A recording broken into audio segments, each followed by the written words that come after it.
The maximum benefit level for a family of 4 is $668. I think that's great. I think it's great that we live in a country whereby we're willing to help people purchase enough food by giving them $668 a month. Yeah, I would make the argument that it should be slightly higher, but still, I think it's a credit to our country that we're doing this. This program is big. It serves about 45 million persons. Okay, so it's big in benefits, big in terms of the number of people served. It's about $80 billion a year. Okay, now we serve 45 million persons today.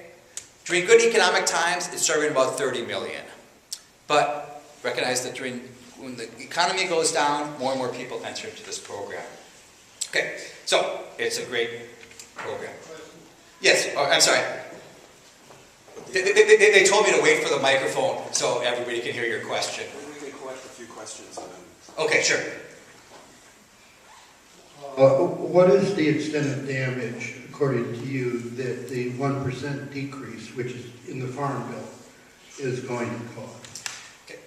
So there's just to give you everybody a bit of background. And before going to this background, I want to make a couple statements.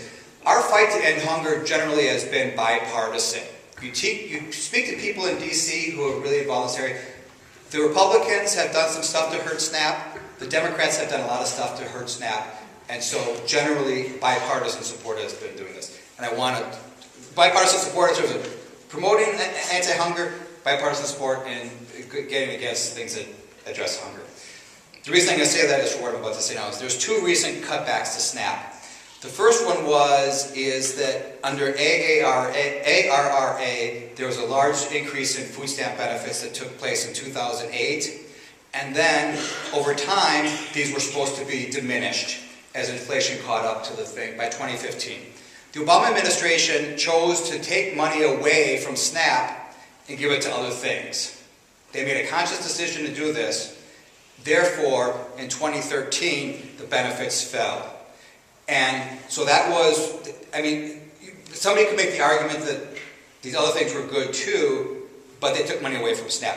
That ended in 2013. So that cutback that took place was because of the expiration of the ARRA earlier than it was supposed to. But the benefits were higher anyway than they were supposed to anyway, so that was the first cut. The second cut for the food stamp for the under the Farm Bill, the main cut occurred because of the following.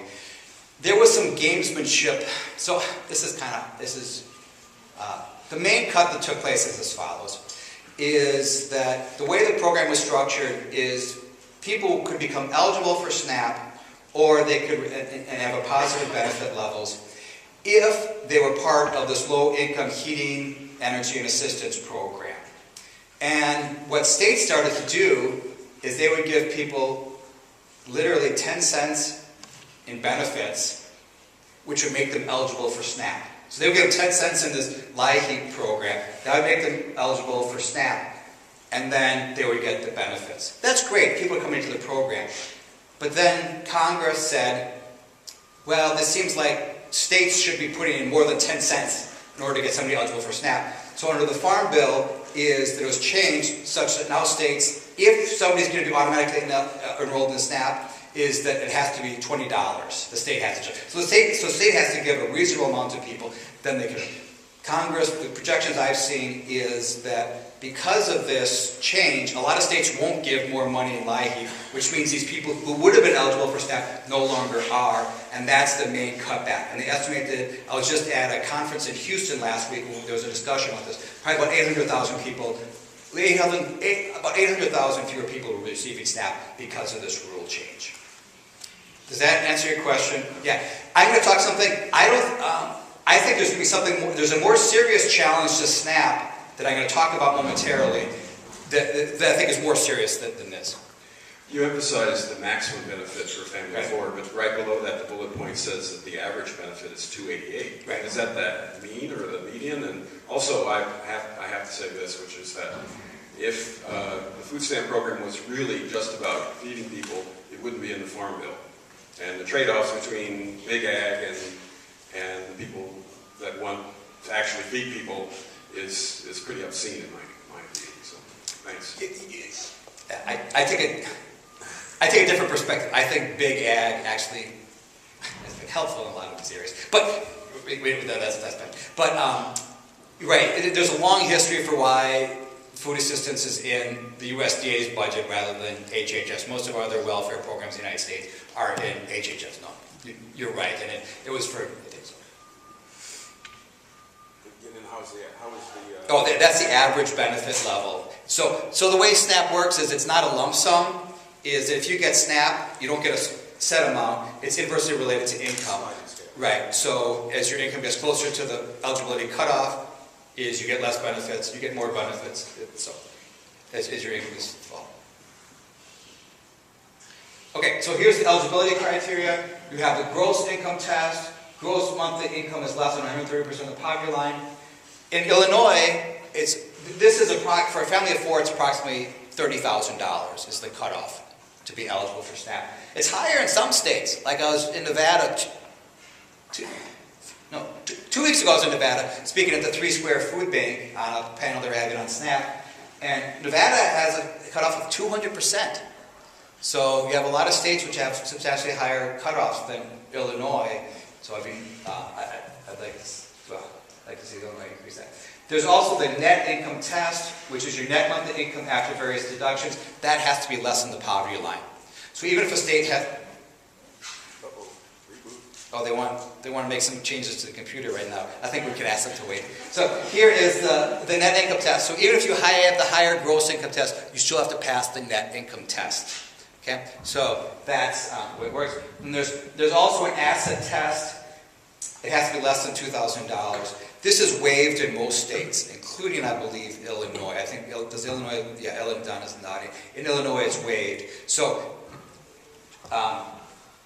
which is good. You don't want to discourage people from saving, and so, asset test. So, the usual idea when I gave this presentation before, not this presentation, but other things about SNAP, is people who getting SNAP are both income poor and generally asset poor. In other words, they don't have enough income to feed themselves, and they don't have enough assets they can draw down before this. Okay.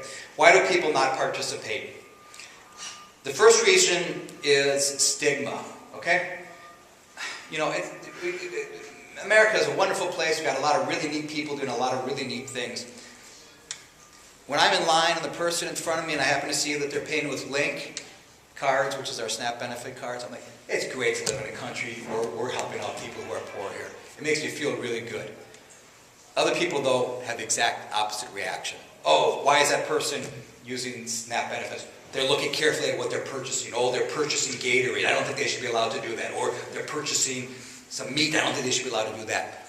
In other words, I think it's great that we have SNAP. But a lot of people feel stigma for using SNAP benefits, and that's sad. So a lot of people just don't participate because of stigma. Second reason, transaction costs. You know, it's not easy to sign up for these programs. It's getting easier. It is getting easier. It's getting easier, but it's still not easy to sign up for this program. And it also is you have to recertify occasionally for SNAP. One thing I want to point out, something that's been, there's this, the Affordable Care Act. There's been all these commercials on TV encouraging people to sign up for it. That's fine. I think that's great. Where have these commercials been for SNAP? It's really, really frustrating to me that we're saying sign up for Affordable Care Act. And those are, my family, we watch too much TV, but I've seen those a lot. I want to see 1/10 as many commercials encouraging people to sign up for SNAP. I think that would reduce the transaction costs by giving people more information, and it would reduce the stigma associated with it. But that's neither here nor there. Well, it's both here and there. So the third reason is low benefit levels. For at least some people, is that some people may say, I'm willing to put up with the stigma. I'm willing to incur these transaction costs if I'm getting, let's say, $50 a month. If I'm getting $15 a month, it's just not worth it. Okay? So that's other low benefit levels is the third reason. So these are the reasons for non-participation. And I'm going to return to them momentarily with some of my discussions. If only all our government programs could be successful as SNAP.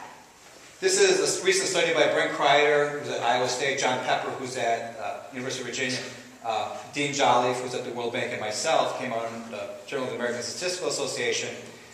We found that if all eligible children in the United States